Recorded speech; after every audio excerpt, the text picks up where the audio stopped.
E a bagunça continua no futebol carioca. Ferge adia jogos da quarta rodada para sexta e sábado. Com isso, jogo do Flamengo, que aconteceria na quarta-feira pela quinta rodada da Taça Rio, segue sem data definida. Globo notifica Flamengo, desconsidera a MP assinada por Bolsonaro e diz que clube não tem direito de transmissão.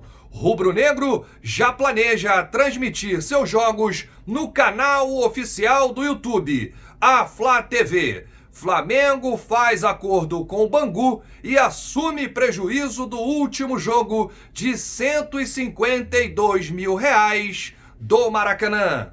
Essas e outras você acompanha a partir de agora no seu canal Raflamelo. E você que está chegando agora, já cola aí esse dedo no like, ainda não é inscrito, tem um botão vermelho aqui embaixo, você se inscreve e não se esqueça de ativar o sininho com a opção todas as notificações e claro, se puder dar aquela moral, segue aí as redes sociais, é só colocar Raflamelo81. E o Campeonato Carioca é um negócio de maluco.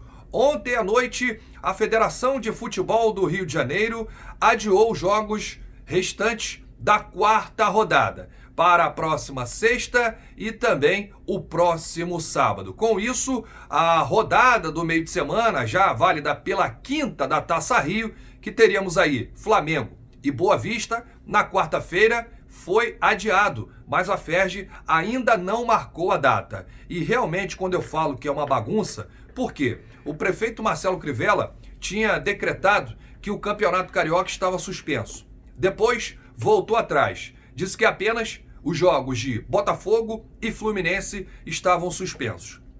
Tudo normalizado? Não. A Ferge resolveu adiar os jogos restantes da quarta rodada da Taça Rio. E o mais impressionante disso tudo é que o prefeito Marcelo Crivella acredita que os jogos de Flamengo e Vasco vão acontecer no meio de semana. Ou seja, ninguém se entende aqui no Rio de Janeiro. Nós teremos uma semana decisiva para realmente saber se o futebol carioca será exemplo na retomada do futebol brasileiro ou será motivo de chacota. O pessoal tem que se entender aí nessa questão. O prefeito fala uma coisa, depois fala outra, aí a Ferge adia os jogos, aí depois volta atrás. E quem fica perdendo nessa história toda, na verdade, o torcedor que fica perdido, não sabe o que fazer. Então, o que eu posso trazer aqui para o torcedor rubro-negro é que até o momento da gravação desse vídeo, nós não temos data oficial do jogo do Flamengo. Inclusive, você pode entrar no site da Federação de Futebol Estadual do Rio de Janeiro, na Ferge, e tem lá os jogos, né? Flamengo e Boa Vista, tá lá, a definir. Então, não temos ainda uma data, é uma vergonha o futebol carioca. A gente segue aqui com outros assuntos. O departamento jurídico do Flamengo recebeu nesta segunda-feira uma notificação da TV Globo, em que a emissora afirma, né, que essa nova MP assinada pelo Bolsonaro não vale de nada. E eu vou explicar aqui por que a Globo está fazendo isso. A Globo está se sentindo pressionada. Essa notificação não é uma ordem, está apenas notificando o Clube de Regatas do Flamengo. A alegação da Globo é a seguinte, é que ela tem contrato de direito de transmissão de todos os clubes do Rio. Só que a exceção é o Flamengo. O Flamengo não fechou com a Globo. Como o jogo é Flamengo e Boa Vista, e o Flamengo é o mandante, ela disse que já fechou com Boa Vista os direitos de transmissão e por isso o Flamengo não pode transmitir. Bom, juridicamente, o clube se diz respaldado em cima dessa MP assinada semana passada. A gente vai trazer aqui todas as informações, vamos conversar com profissionais, né, advogados, para saber quem está certo, quem tem direito nessa história toda. O Flamengo, independente de estar negociando com algumas emissoras, pensa em transmitir no seu canal oficial do YouTube à Flá TV. Então, o Flamengo, entretanto, entende que essa nova MP, assinada na última quinta-feira, é a que vale. Inclusive, o Departamento de Marketing e Comunicação do clube já planejam transmitir esse jogo contra o Boa Vista na Flá TV. Internamente, o Flamengo entende que a TV Globo optou por não transmitir Bangu e Flamengo, já querendo briga, né? Já vendo lá na frente o futuro. Bom, essa briga ainda vai durar um tempo entre Globo e Flamengo, Flamengo e Globo. E o Rodrigo Dunche, que é vice-geral do Flamengo e também vice-jurídico, não está dormindo. Ele vai com tudo, mais uma vez, para cima da Fox Sports. Inclusive, ele afirmou que o Flamengo está cobrando direito de resposta do programa Fox Sport Rádio por conta das declarações de Flávio Gomes.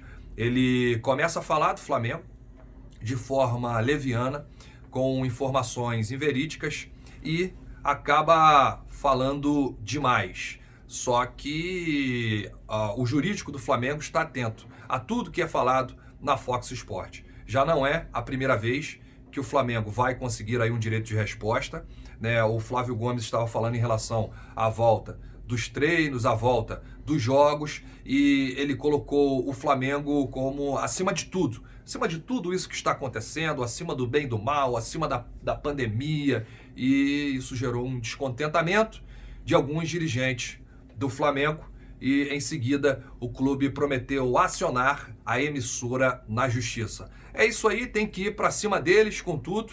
É claro que a gente defende aqui, né, a liberdade de expressão, mas com responsabilidade. Não é chegar numa emissora e falar o que tem vontade sem apurar os fatos. Então o Flamengo está mais do que certo nesta situação, e isso tem que acabar, né? Eu não sei como essa emissora ainda tem audiência de torcedores do Flamengo. Aliás, eu sei, porque ela usa muito o nome do Flamengo, seja para o bem ou para o mal, falando bem ou falando mal, para ganhar audiência. Mas os dirigentes estão atentos. A vitória por 3-0 do Flamengo na última semana diante do Bangu no retorno da Taça Rio, futebol carioca, gerou aí um prejuízo no Maracanã. R$ 152.609,16, de acordo com o borderô oficial da partida divulgado pela FERJ, Federação de Futebol do Estado do Rio de Janeiro. E o Flamengo é que vai arcar com esse prejuízo, né? Isso porque o Flamengo já vinha conversando com o Bangu e ficou acordado o seguinte, que o Flamengo ficaria com esse prejuízo mesmo o Bangu sendo o mandante, né? Porque, no caso, o mandante é quem arca com os prejuízos. Então o Flamengo já conversava com o Bangu e vai ficar aí com esse prejuízo, né, do retorno, reinício do Campeonato Carioca, R$ 152.609,16.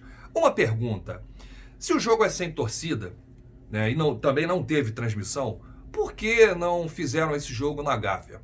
Só lembrando que a Gávea teve toda a sua estrutura reformada, né, um novo tapete, a arquibancada está lá bonita, apto para receber uma partida da Taça Rio, do Campeonato Carioca. E por que não colocaram esse jogo na Gávea, que o prejuízo seria bem menor? Fica a pergunta aí para os dirigentes. Eu estava acompanhando agora o Landim em entrevista à CNN e ele disse algumas coisas interessantes. Primeiro, o Landim disse que até o momento, desde o retorno dos treinos do elenco do Flamengo, não tiveram casos positivos. Ou seja, toda semana o Flamengo testa o seu elenco, a comissão técnica e os profissionais que trabalham dia a dia no clube. Todo mundo testou negativo desde que tivemos aí o retorno das atividades. E ele disse o seguinte, que espera que o final de julho, começo de agosto, já possa iniciar o Campeonato Brasileiro. E ele conversou aí com a CBF e a expectativa é que as competições se estendam até o fim de janeiro de 2001. Ou seja, a CBF, que não trabalhava com essa ideia, né, de começar o calendário em 2020 e encerrar em 2021, eles já trabalham internamente com essa possibilidade, porque o campeonato era para ter voltado em maio, né? Início de maio. Como tudo isso aconteceu, passou maio, junho está passando, então na palavra do Landim é que final de julho, início de agosto, a gente possa aí ter o Campeonato Brasileiro. Eu ainda acho difícil, porque se trata do Brasil, né? São 20 clubes do Brasil, de vários estados diferentes. Então tem que ser feita uma logística, são aeroportos, pessoas, profissionais envolvidos na locomoção, né, de dirigentes, jogadores e todos os profissionais. Então eu não sei se realmente existe essa possibilidade de acontecer e o campeonato retornar no final de julho ou início de agosto. A minha projeção é para setembro o Campeonato Brasileiro, mas eles são técnicos, estão estudando todas as medidas e alternativas. Eu fico aqui então com a palavra do presidente Rodolfo Landim. Grande abraço a todos, saudações rubro-negras. A qualquer momento voltaremos com novas do nosso Mengão, porque isso aqui é Rafla Melo.